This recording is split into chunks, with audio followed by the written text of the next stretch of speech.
recording. Thank you. So we'll start with the information. It's just obviously introduction to who you are, your position, and then saying I look forward to catching up with Dean for a chat next week would be wonderful. So whenever you're ready, Carley. Thank you. Hi, I'm Carley Byrnes. I'm the National Manager for Regional Partnerships at Australia Red Cross Lifeblood. Really looking forward to catching up with Dean for a chat next week. Perfect. Thanks. Thank you very much. So now for the body of the chat we're going to have, we usually like to keep it to around the 8 to 10 minute mark. Mm-hmm. So I've got a list of questions that you've obviously seen. I'm guessing that Erin popped through. Awesome. Sure did, yeah. All very, very standard questions. So that's I was going to say for you, it's like, so where do you live? You know the answer like that. So, we'll start off. So, ladies and gentlemen, welcome to Strata Today. On today's episode, we chat with Carley Byrnes, who's I'll start again. It's the Regional Partnership Manager, is it correct? Yeah, National Manager Regional Partnerships. National Manager Regional Partnerships. It's a mouthful. We like to make it hard. Okay. I'll write it down actually, just so I make sure. We like to test people with our titles. Yeah. National Manager Regional Partnerships. Manager. Now, partnerships. And Red Cross Australia, or would you like Red Cross Lifeblood, or how would you like to be introduced from a perspective? Australian Red Cross Lifeblood. Again, mouthful. Australian Red Cross Lifeblood. Lovely. Okay, we'll take two. So, welcome to Strata Today. On today's episode, we're speaking with Carley Byrnes, who is the National Manager for Regional Partnerships at Australian Red Cross Lifeblood. My name's Dean Glucina. Carley, thank you so much for joining us today. Dean, great to be with you. It's a pleasure that we finally get a chance to chat. I'm sure that our viewers would love to know more about what's happening in the life of Red Cross Lifeblood and what's been happening during the pandemic. How's it all been going so far? Oh, well, of course, it's been interesting. I'm sure everyone has experienced, but it's just been wonderful for us. We've been very lucky over the past 18 months or so just to see the best of Australia and seeing the community come out and donate over the past 18 months, even in such challenging times. So we've been quite lucky. It's amazing. I'm a blood donor myself, and it was interesting to find how many people didn't realise that you can actually still donate blood during the lockdown. Do you find that that's been an obstacle? Yeah, there's definitely been some uncertainty around that. People have been a little bit confused at times, but donating during lockdown, in my view, is an excellent reason to leave the house, because it is one of the reasons that you are allowed to leave the house during restrictions. It has been a challenging time to get the communication out there, but if you can donate, please do, because it is one of the reasons you can leave the house. I mean, Australian Red Cross and Lifeblood do so much more than just blood that a lot of people probably don't realise. For example, plasma. What exactly is plasma? Yeah, it's a great question. It's the easiest way to explain it is that it's the yellow part of your blood.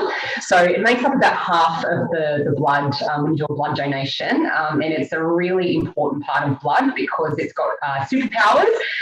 It's got a protein in it that it carries around your blood, and it can protect you and your body. It's also the part that helps to clot your blood, and it's got really powerful uses when we put it into medicine.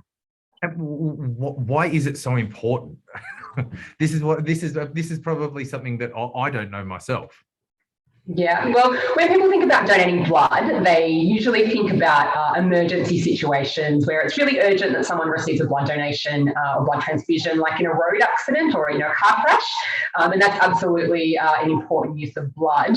But it's the other uses that people don't tend to think about where plasma really comes into play. So, people like cancer patients, people with different blood disorders, there's lots and lots of uses for plasma. It can be used up to 18 life-giving ways when you make a donation. So it's pretty special. It's pretty powerful.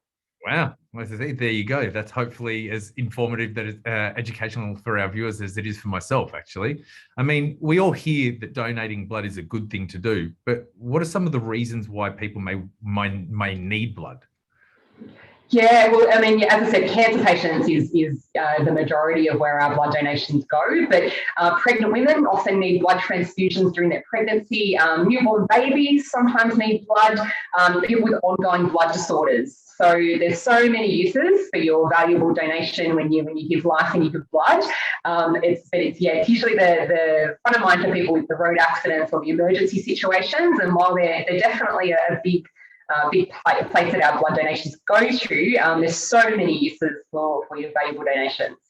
It's a cause very close to my heart from a personal perspective, actually. My wife, going back 10 years or so now, had medical trauma with a head bleed. And if it wasn't for the blood services that were available, it may have ended very differently. So it's really interesting to understand the hard work that Australian Red Cross and Lifeblood are doing. I mean, what are the key times throughout the year that you really identify where blood might be more in need? I mean, I know that it's every day of the year, but are there specific times where you find it more challenging?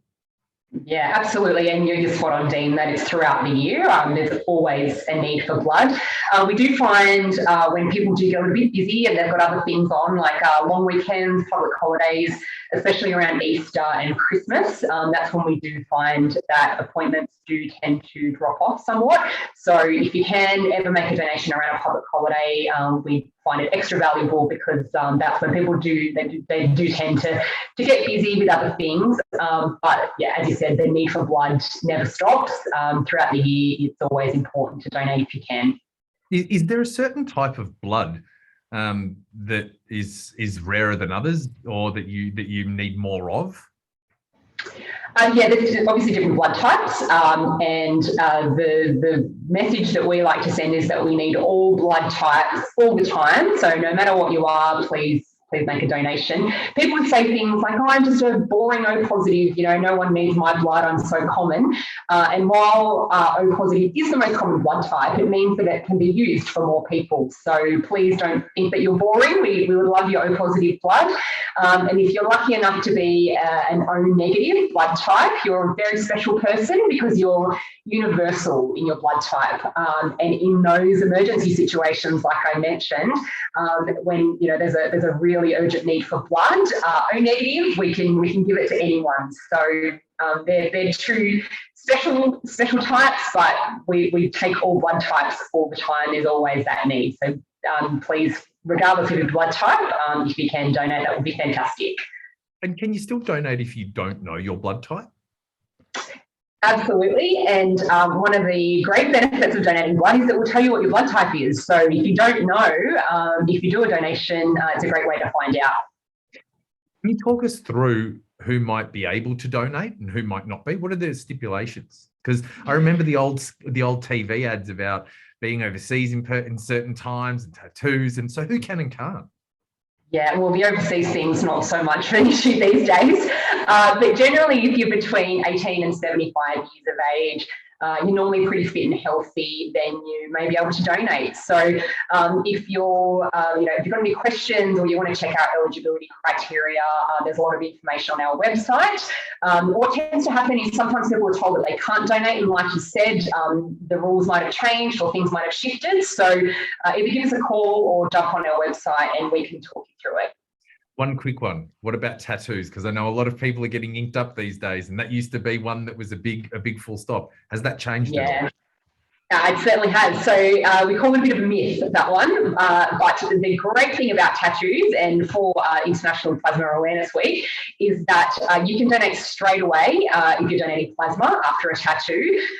If you are donating blood, we do ask you to wait 4 months after your tattoo. And that's, of course, if it's done in a registered tattoo parlour or tattoo salon. But what we encourage people to do, if you are looking to get your next ink and you've got your next appointment booked in, do a donation before your next appointment. And then you don't need to worry about waiting periods, and you've done your donation, and it's a good way to celebrate your next tattoo appointment.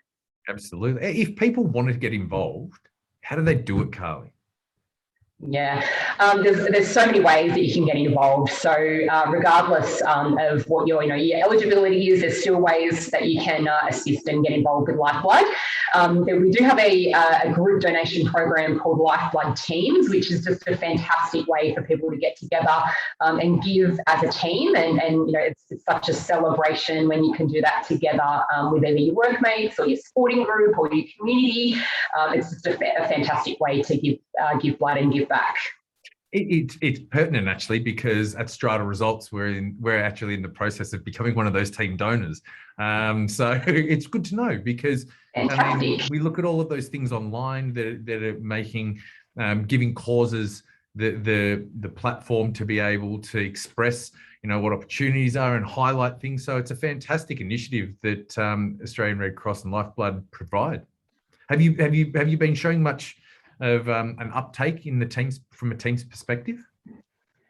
Absolutely. So throughout the year, we've got different challenges on. So for example, at the moment, we've got the Defence Challenge, where our Army and our Navy and our Air Force and their associated defence personnel, they'll donate. There's a very, very healthy rivalry amongst the forces to see who can become the winner of the challenge and get up to the top of the tally. There's some close eyes watching on those numbers at all times. So programs like that and initiatives like challenges, they really help us to drive blood donations, but also get people really excited about the opportunity to donate blood and to give back. For the people that haven't donated before, or for the people where it's been quite some time since they have, what can they expect? Yeah, it's a great question. Process, and people right? really, because a lot of people only think needle. Tell me what people can expect.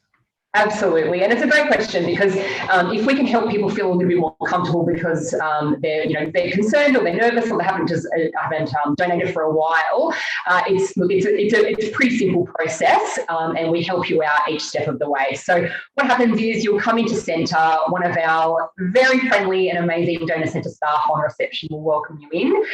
They'll get you to fill out a confidential questionnaire with some eligibility criteria questions. Once you've done that, they'll take you through the questionnaire and ask you some more questions just to make sure that you're fit and healthy to donate. After that, they'll do the finger prick test, which some people, find harder than the donation, but it's just a quick little test with a drop of blood to test your hemoglobin and to make sure you're right to go. They'll take you out into the donor floor, put you into one of our very, very comfortable couches and get you all set up to donate. And then all you need to do is sit back and relax. Some people like to watch TV or listen to a podcast, like maybe this one, read a book, or, our donor centre staff are always up for a chat. They love chatting to our donors and hearing about their days. It's all over pretty quickly for blood and plasma donation. After that, they'll make sure that you're feeling okay and check on you every step of the way.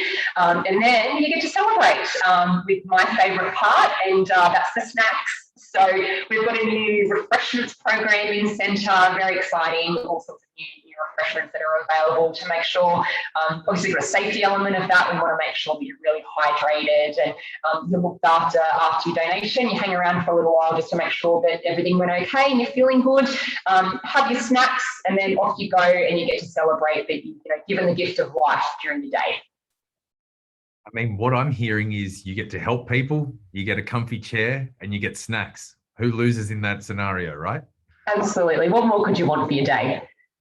Carley, honestly, thank you so much for taking the time to have a chat with us today. It's such an important cause, and the great work that you and the team at Australian Red Cross and Lifeblood provide every single day is something that should be applauded. Thank you so much for joining us today on Strata Today.